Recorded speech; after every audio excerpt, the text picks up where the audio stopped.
Les origines de la Constitution de la Ve République sont des origines anciennes. Bien sûr, on peut y trouver des origines conjoncturelles avec la guerre d'Algérie, avec l'échec de la Quatrième République, mais on y trouve aussi et surtout des origines anciennes, une recherche d'un équilibre institutionnel que la France a cherché pendant tout le XIXe siècle. Présenter les caractères généraux de cette Ve République, c'est finalement entrer dans un travail de résumé des travaux présentés par Michel Debré devant le Conseil d'État le 27 août 1958. On peut dire que dans ce discours, Michel Debré a trois idées. Première idée, on est sur le refus d'un régime présidentiel. Ce qu'il y a d'intéressant dans ce refus d'un régime présidentiel, c'est-à-dire d'un régime de séparation tranchée des pouvoirs, c'est que c'est une constante de l'histoire constitutionnelle française. Si on se tourne vers le discours de présentation des institutions de la Quatrième République, cette fois-ci, eh bien on se rend compte que Coste-Florey avait le même rejet des institutions présidentielles.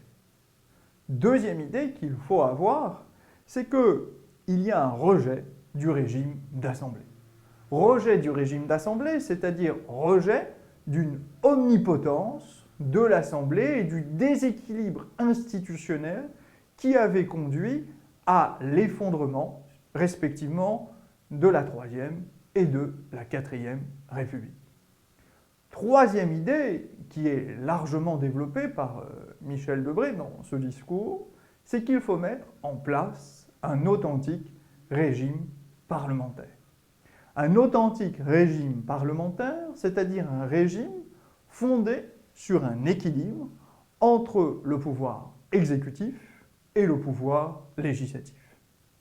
C'est bien sûr l'objectif. Il ne s'agit pas, dans le cadre de cette vidéo, de parler du devenir de ce projet, mais simplement de voir comment Michel Debré a cherché institutionnellement à garantir cet équilibre. Disons-le tout de suite, les outils qui vont être développés par Michel Debré afin d'atteindre cet objectif sont des outils qui visent à limiter la puissance du Parlement. Pourquoi limiter la puissance du Parlement ?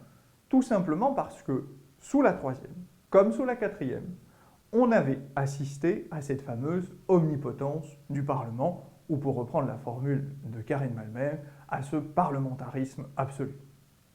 Alors, quels sont ces outils ? Ces outils sont au nombre de 4. Outil numéro 1, eh bien, il s'agit de délimiter strictement les sessions parlementaires. Autrement dit, il s'agit de faire en sorte que le Parlement ne soit pas toujours en train de siéger. Un Parlement moins présent, donc moins puissant. Outil numéro 2, limiter le domaine de la loi. Un Parlement qui entre dans moins de domaines, c'est les fameux domaines de l'article 34 que vous avez appris dans votre cours d'introduction au droit civil.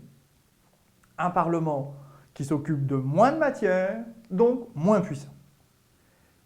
Outil numéro 3, il faut que notre Parlement ne puisse pas être libre de la gestion du travail parlementaire. C'est-à-dire qu'il faut encadrer la procédure législative. C'est l'utilisation de cette technique que l'on appelle la rationalisation du parlementarisme. En clair, à cette époque, l'idée est la suivante: qui détermine l'ordre du jour des assemblées? L'exécutif. Qui gère les amendements? Essentiellement l'exécutif.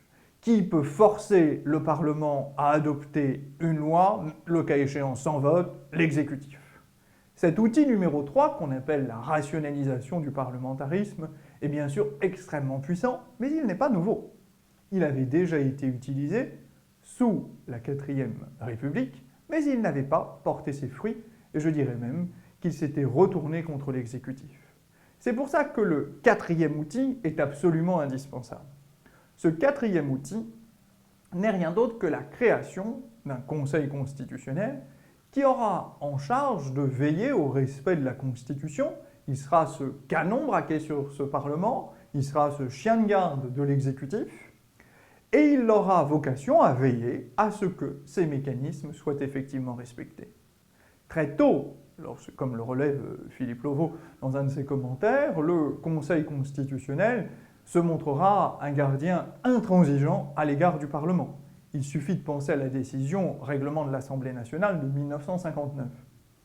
Finalement, ces 4 outils, à savoir une limitation des sessions du Parlement, à savoir une limitation du domaine de la loi, à savoir une rationalisation de la procédure, à savoir la création d'un Conseil constitutionnel, ces 4 outils permettront en réalité, par la pratique, de conduire à une domination de l'exécutif sur le Parlement. Ainsi donc, les caractères généraux de cette Constitution, en 1958, sont certes un rejet du régime présidentiel, certes un rejet du régime d'Assemblée, certes une volonté de mettre en place un authentique régime parlementaire, mais les réalisations sembleront bien différentes.